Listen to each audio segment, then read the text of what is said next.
మన ఒక practice level. ఎంత బాగా ప్రాక్టీస్ చేస్తే ఒకే పనిని 10 సార్లు చేస్తుంటే దాని మీద కమాండ్ వచ్చేస్తారు చదివే దాంట్లో. ఒకే పనిని 10 సార్లు, ఒక క్వశ్చన్ ఉంది అనుకోండి 10 సార్లు చదవండి, గుర్తుండిపోతుంది అంతే. Simple practice. మీకు ఒక సింపుల్ ఎగ్జాంపుల్ తీసుకుంటాను చూడండి. ఐన్స్టీన్ తెలుసు కదా, ఐన్స్టీన్ వచ్చేసి పెద్ద ఎక్స్పర్ట్ అతను. ఐన్స్టీన్ ఒక రోజు సైంటిస్ట్ ని కలుస్తారు. సైంటిస్ట్ అతని దగ్గర వస్తారు ఐన్స్టీన్ దగ్గరికి. అప్పుడు ఐన్స్టీన్ ని అడుగుతారు, సార్ మీరు చనిపోయిన తర్వాత మీ బ్రెయిన్ ని మాకు ఇవ్వండి అంటారు. మేము ఎక్స్పెరిమెంట్ చేస్తాం, మీ బ్రెయిన్ మిగతా వాళ్ళ బ్రెయిన్ తో కంపేర్ చేసుకుంటే ఎంత డిఫరెన్స్ ఉంది, ఎందుకంటే మీరు ఎక్స్పర్ట్ కదా అని. సరే అని చెప్పేసి ఐన్స్టీన్ ఒప్పుకుంటాడు, కానీ ఒక కండిషన్ తో. ఏం కండిషన్ మీకు తెలుసా? Very good. ఒక లెటర్ రాస్తారు.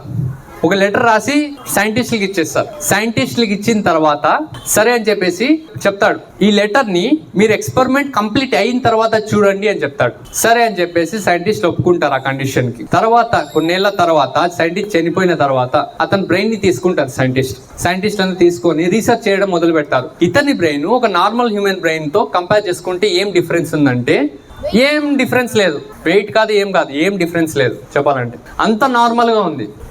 నార్మల్ పీపుల్ బ్రెయిన్ ఎంత ఉంటుందో ఐన్స్టీన్ బ్రెయిన్ కూడా అంతే ఉంటుంది. సేమ్ అదే విధంగా రీసెర్చ్ తెలుస్తుంది. అరే అప్పుడు ఆలోచించి సైంటిస్ట్ అసలు డిఫరెన్స్ చూస్తే ఏం లేదు, అసలు అట్లెట్లా పాసిబుల్, అతను ఎక్స్పర్ట్ కదా అనుకుంటారు, చాలా అపరిమేధవి కదా అనుకుంటారు. అప్పుడు ఐన్స్టీన్ ఇచ్చిన లెటర్ అనేది అతనికి గుర్తుకొస్తుంది ఆ సైంటిస్ట్ కి. ఆ లెటర్ ఉంది కదా, నేను చూస్తాను ఏం రాసినారు ఐన్స్టీన్ అని చెప్పేసి చూస్తే, ఆ లెటర్ ఓపెన్ చేస్తే అతను దాంట్లో ఏం చదువుతా అంటే, నా బ్రెయిన్ నార్మల్ హ్యూమన్ బ్రెయిన్ ఒకటే, నేను ఎక్కువగా ప్రాక్టీస్ చేసినాను ఆ సబ్జెక్ట్ మీద, ఎక్కువగా ప్రతిసారి నేర్చుకుంటూ దాని మీద గ్రిప్ తెచ్చుకున్నాను, ఆ విధంగా ఎక్స్పర్ట్ అయినాను, అంతే డిఫరెన్స్.